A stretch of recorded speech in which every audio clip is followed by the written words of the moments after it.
Hello, and welcome to our weekly dialogue with Helga Zepp-LaRouche. She is the founder and chairwoman of the Schiller Institute. Today is April 17th, 2024. I'm Harley Schlanger, and I will be your host. You can join in our dialogue by sending your questions and comments via email to questions@schillerinstitute.org or post them in the chat page.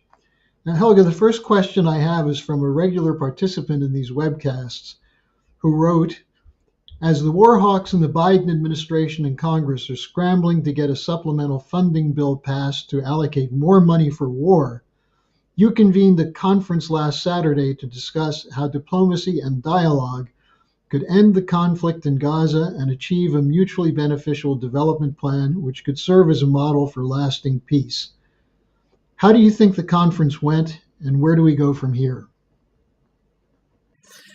I think it went very well because, obviously, given the escalation of the situation in Southwest Asia, the conference came at the very right moment, because unfortunately, sometimes things have to get really very bad before people are willing to consider that a change is necessary.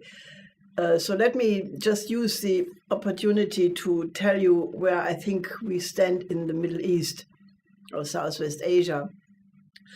I mean, there are all kinds of very interesting commentaries and reports, and I would actually suggest to you, our readers, and you, the questioner, to actually look at these in great detail. There is a report, an interview between Judge Napolitano and Alistair Crook.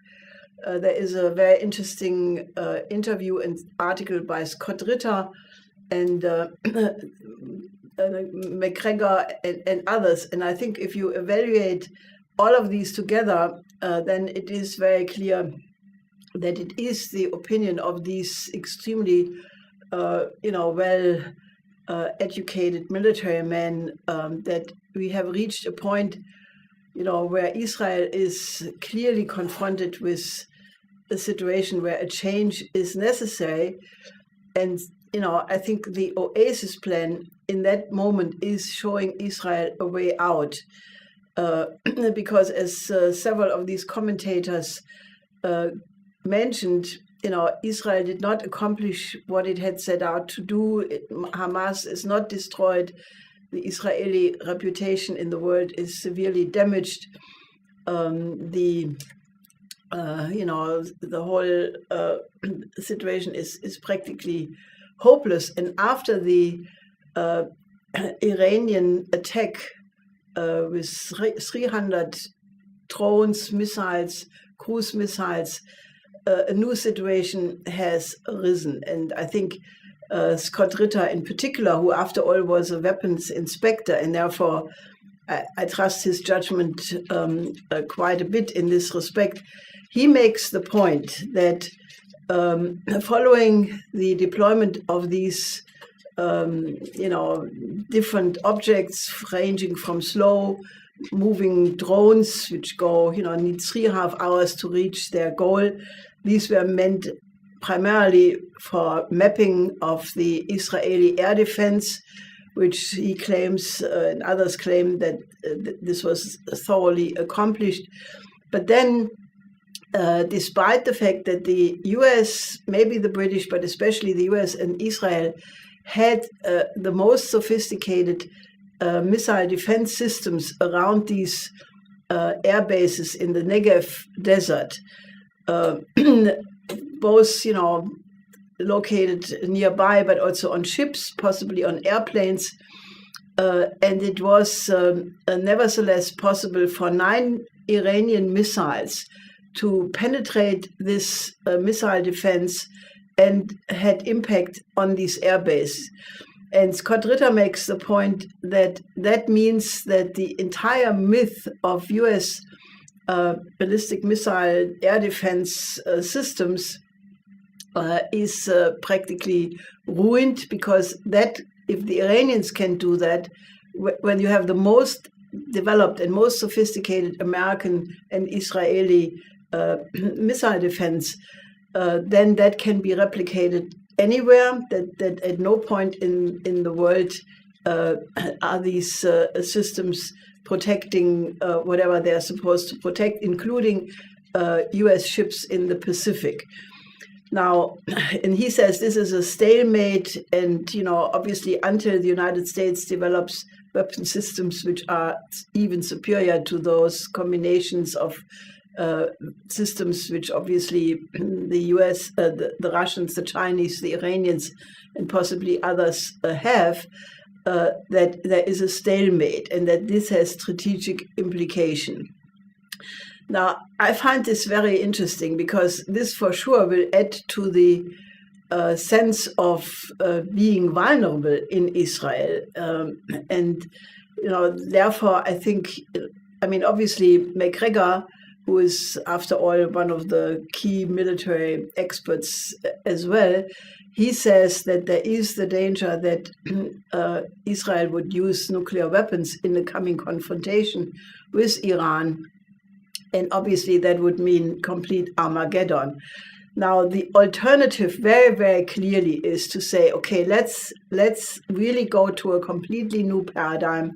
We have proposed a very reasonable approach, the Oasis Plan, which is the idea of development for everybody, that every side will have a safe future, that they have no more fear to be attacked by one or the other side, that the children can live in peace, that the young people can study and have a future, become scientists, have a family, just have a normal life. And I think, in the conference, we had this discussion about, I mentioned that Kissinger had said repeatedly that the Peace of Westphalia approach does not apply to the Middle East. And we had an analyst from Indonesia, Mrs. Bakri, who made a similar point, quoting other officials saying that because of the division of the areas, the Sykes-Picot, Balfour Declaration, the way the borders were designed and divided, that there is no possibility of a peaceful approach like in the Peace of Westphalia. Now, I think emphatically, that the only way how, and that is a universal criteria, the only way how the human beings can become adult as a species is that we abandon the idea of war as a method of conflict resolution, especially in the time of thermonuclear weapons, because if you start using those, you are risking the annihilation of the entire human species, and that we absolutely have the potential in us to go to the idea of cooperation and diplomacy as conflict resolution, and create an economic development basis as the fundament and foundation for peace. So I think that, having said all of this, I think our Oasis Plan conference came, at the moment, when the conflict really started to reach a new phase with the Iranian counterattack against the Israeli attack on the Damascus consulate in Syria. And, this sort of highlights the danger, Armageddon or peaceful development. There is no third way.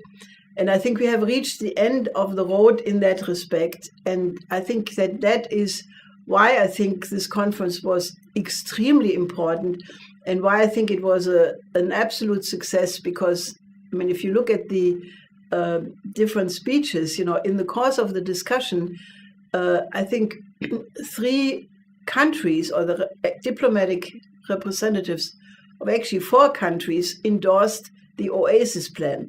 This came, either in the presentation directly or in the discussion from the Belarus representative, from the Russian, from the South African ambassador, and from the Palestinians, all basically appreciating the approach of the Oasis Plan. So I think this alone means a big success.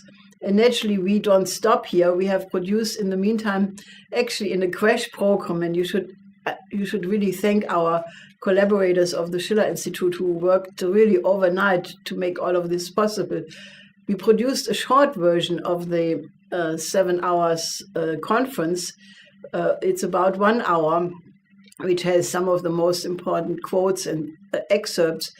The idea of it is that we want to give this into the hands of all people who either watch the conference or who are now becoming aware of the proceedings, and take that as an introduction package and contact as many diplomats, scientists, entrepreneurs, water firms, nuclear firms, politicians of all kinds, because we have to create a chorus of people who say, no Armageddon in the Middle East. We want to have an Oasis Plan for all of Southwest Asia.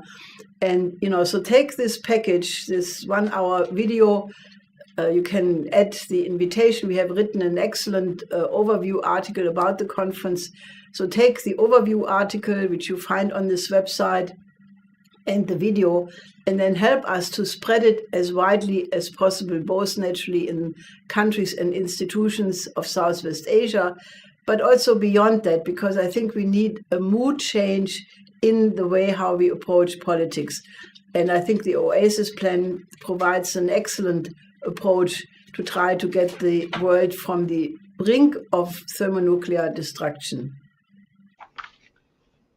Now we have a comment or a question from Dave in Michigan, who writes that he saw that the topic of today's dialogue is dialogue, not retribution. And he refers to an article in Foreign Affairs that I think just came out on the 2022 draft agreement between Russia and Ukraine, the one that was sabotaged by NATO and Boris Johnson. And he said it shows that both sides were willing to make concessions. And he writes that the Belarus President Lukashenko called for a return to the negotiating table, with this providing a starting point. And he asks, is it possible that such an approach could revive negotiations, which would include security guarantees for all parties?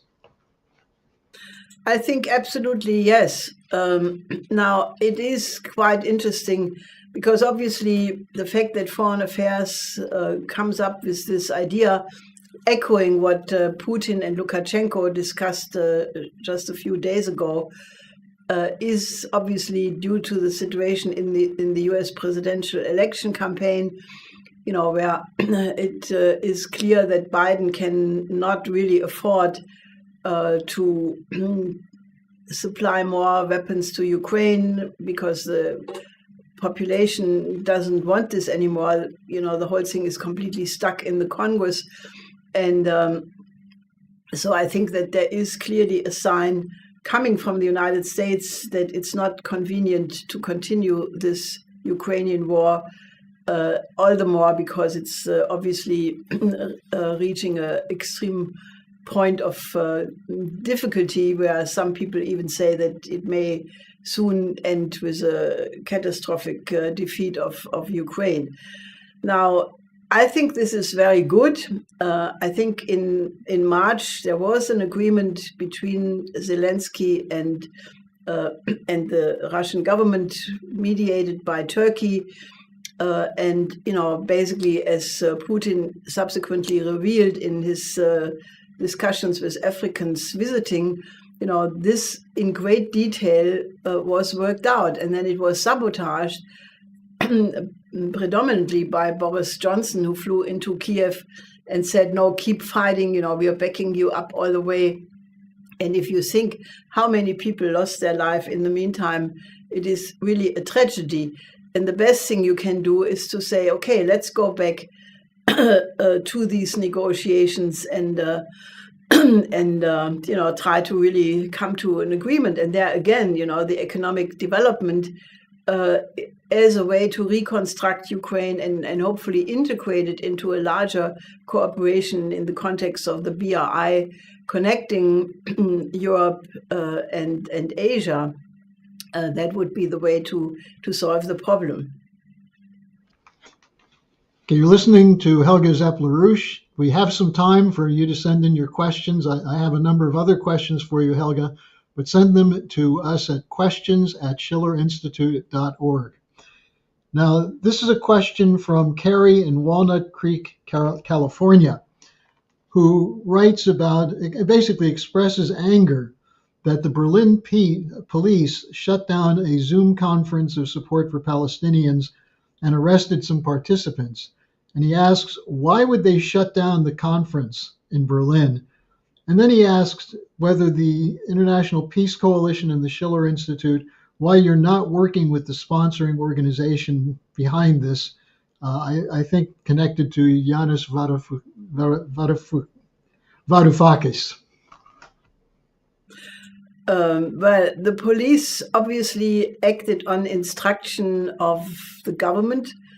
And, it's obviously the nerves were too raw because we were there, as a matter of fact, and we distributed our own Oasis Plan conference, which took place at the same time, and inviting people to participate. And it's very clear that the topic, one of the topic would have been also to raise the Nicaragua suit in front of the International Court of Justice against the German government. And that was obviously too much for the government to allow to happen, which is incredible. I mean, that shows you that the free speech and the right to express criticism against something which is even called by the International Court of Justice genocide or plausible genocide in January already. So, obviously this is contributing more to the damage to the image of the German government, because obviously, that they suppress even free opinion about this. And from what our own organizers who were distributing these leaflets, they could not detect any violence or anything which would have been a reason for that. Shutting it down. So I think it's definitely something which has to be remedied, and I think there is a growing protest against it. As a matter of fact, there is a quite remarkable video by one of the, if not the most famous comedian in Germany, and actually top actors, Dieter Hallervorden, who has a poem called Gaza, Gaza. And it's a photo montage where he speaks about what he experiences with the dying children. And you see footage of the collapsed houses and people running away and so forth. It really goes through it sends shivers down your spine when you see this. And I can only suggest that you look at that and get it around internationally, even if the text is German. But it's such a powerful language that it definitely will be understood.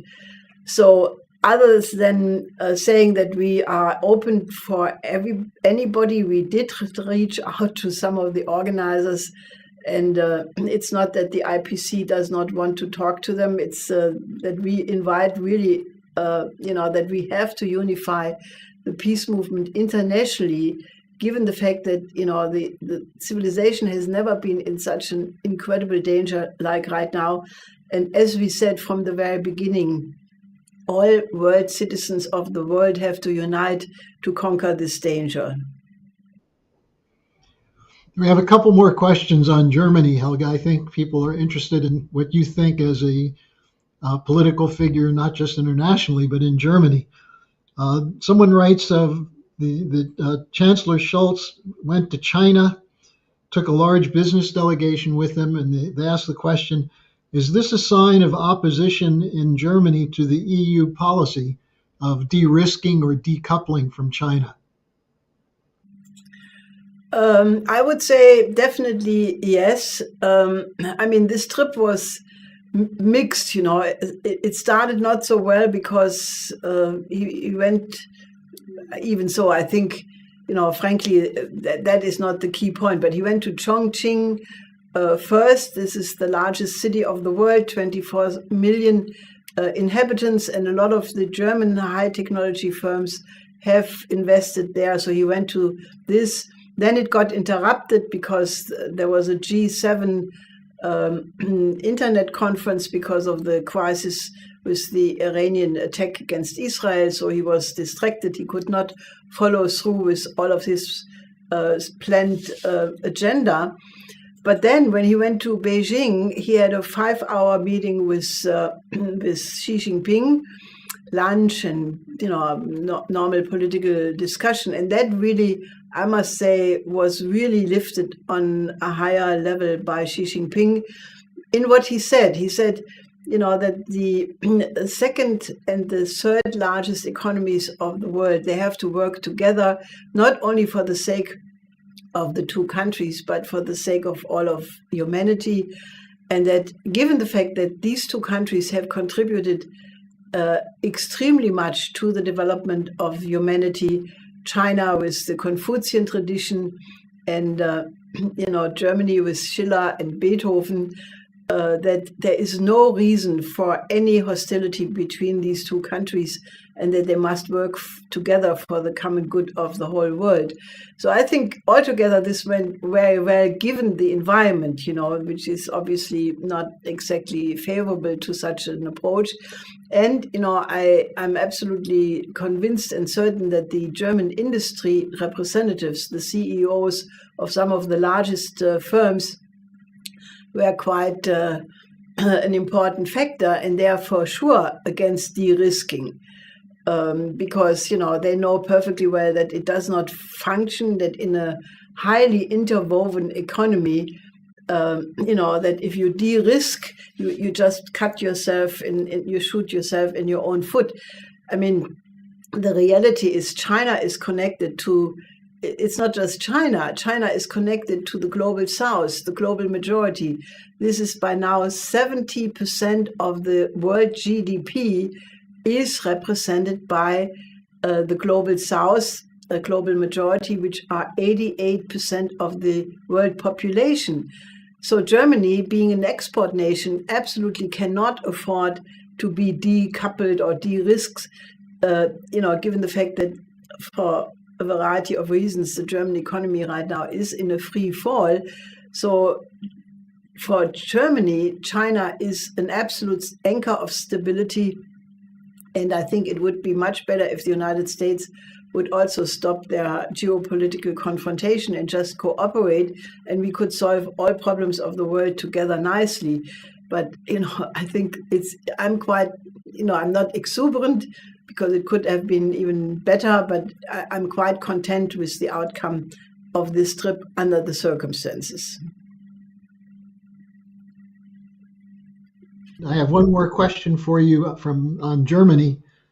A regular contributor writes, do you think the present coalition government in Germany will stay in office until the next scheduled federal election in October 2025? And she concludes her comment saying, I hope not. Well, I can only agree with you. I hope not either, because this government is a disaster.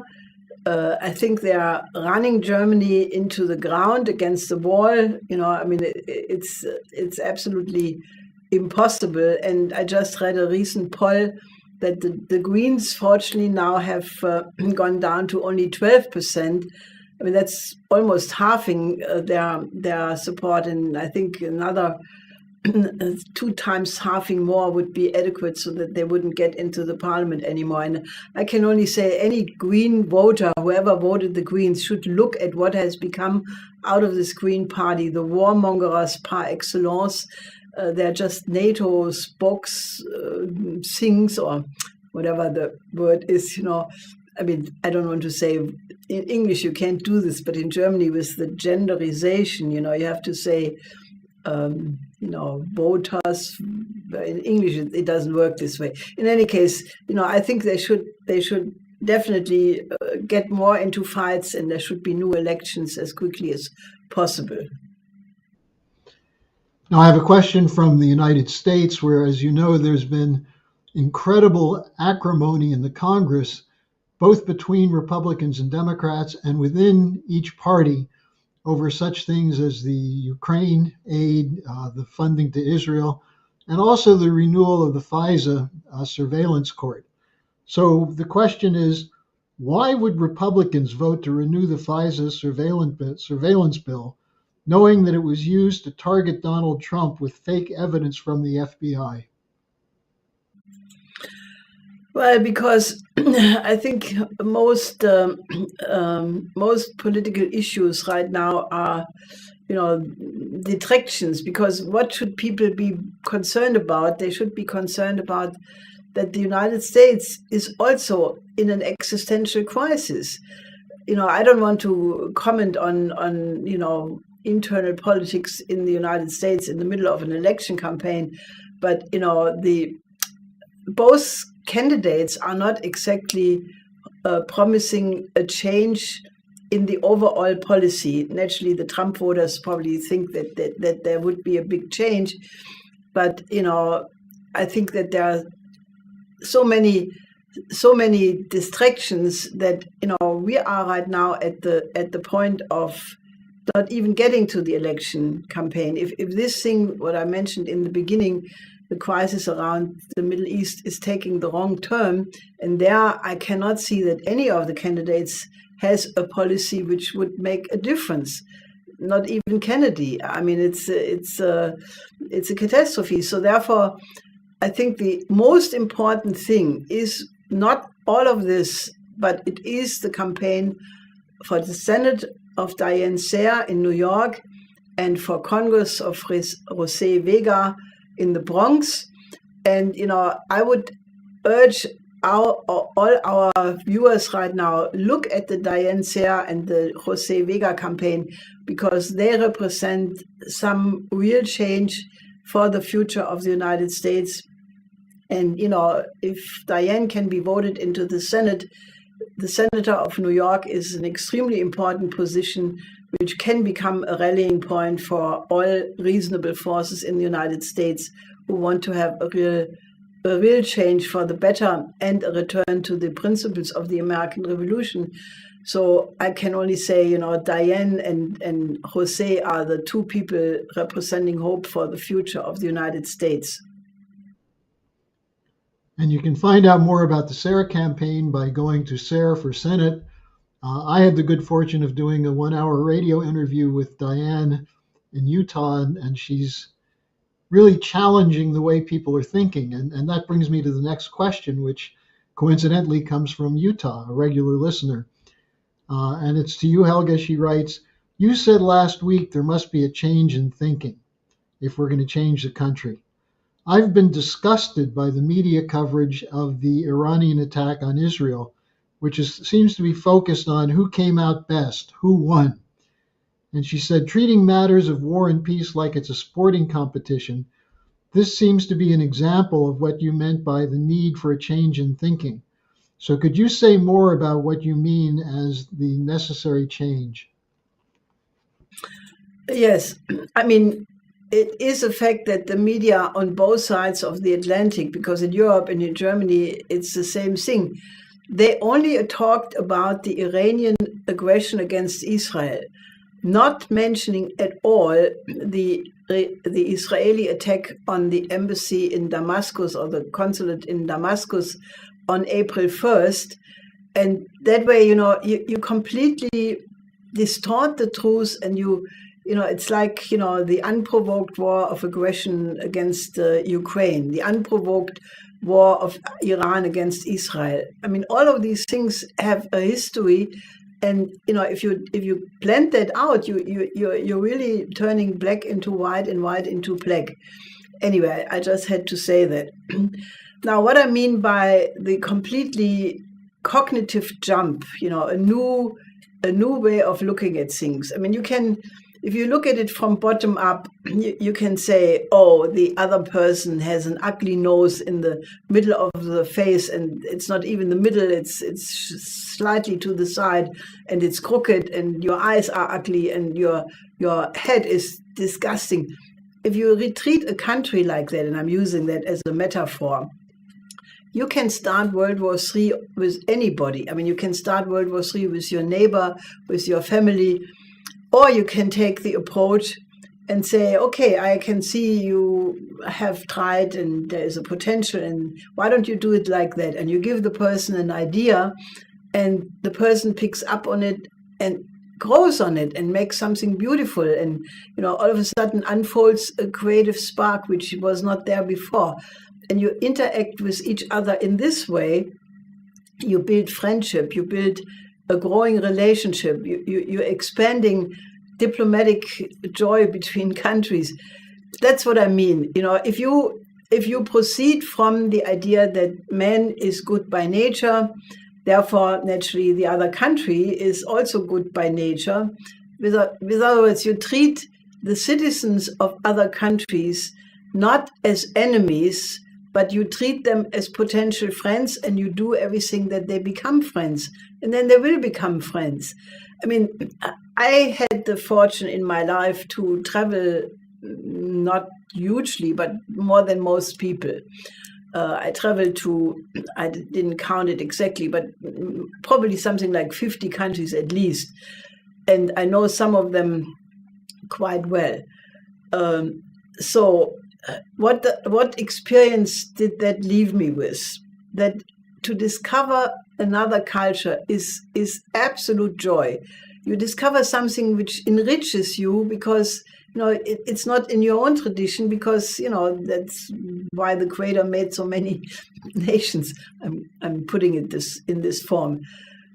If you discover the beauty of other poetry, from other traditions, from other philosophies, from other thinking, you get richer. If you discover the painting, the art, and you will find out that most people around the world, just ordinary people, are happy to find a foreigner to show him things, even if he doesn't know the language, to explain things. They are proud friends.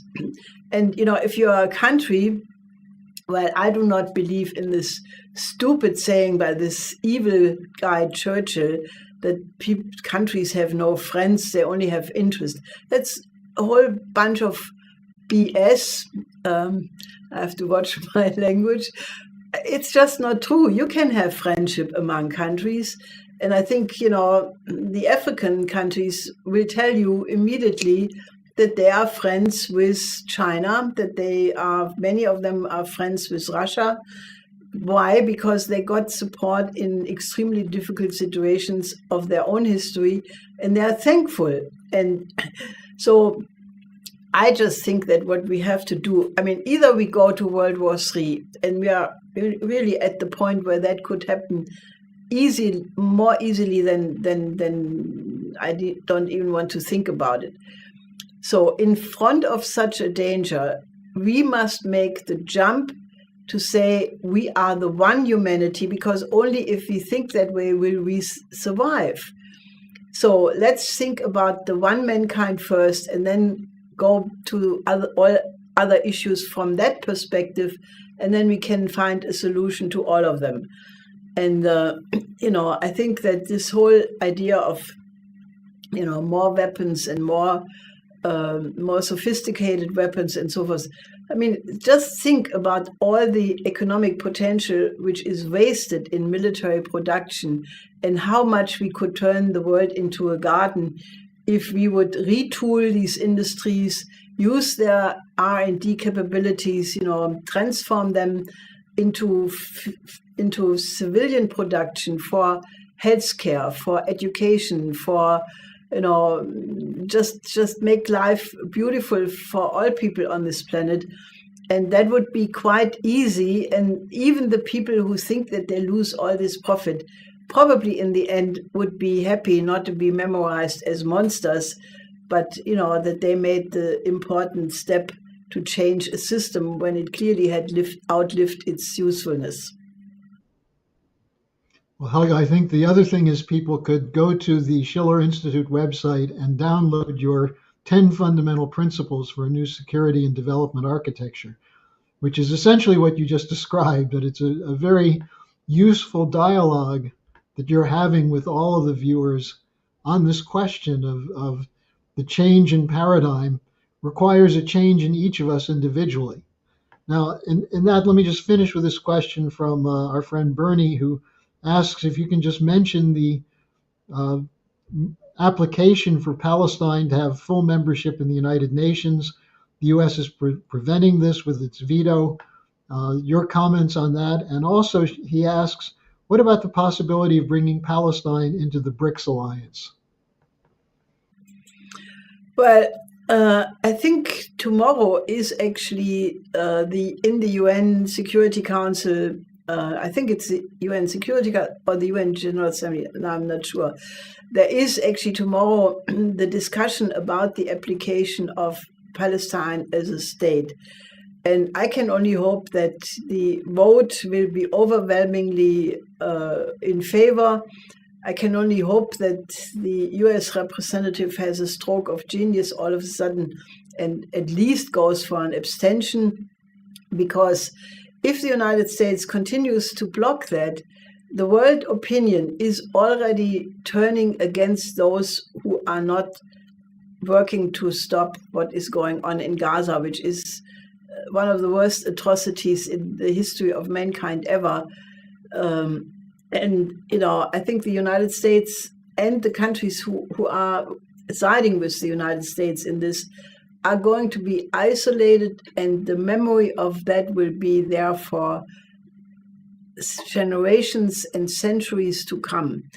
So, this is a stain which I think no country can afford, not even the United States. So I can only say, please go back to what we discussed in the beginning. Take our Oasis Plan 1-hour video and the oversight article about the conference, organize for it, and create an environment where people understand that giving a statehood to Palestine is the best thing one can do, in combination with putting the Oasis Plan on the agenda. And, obviously, Palestine eventually joining the BRICS, absolutely. If that is, if we cannot find a more general solution, which naturally would be that everybody joins the BRICS, I think that has to happen. I think that's a great proposal, Helga. Let's bring them all into the BRICS and get rid of these institutions that are set up for geopolitical gains. So, Helga, thanks for joining us this week. And I assume we're going to have another very busy week, and we'll convene again next Wednesday as usual. Yes, and be active in the meantime.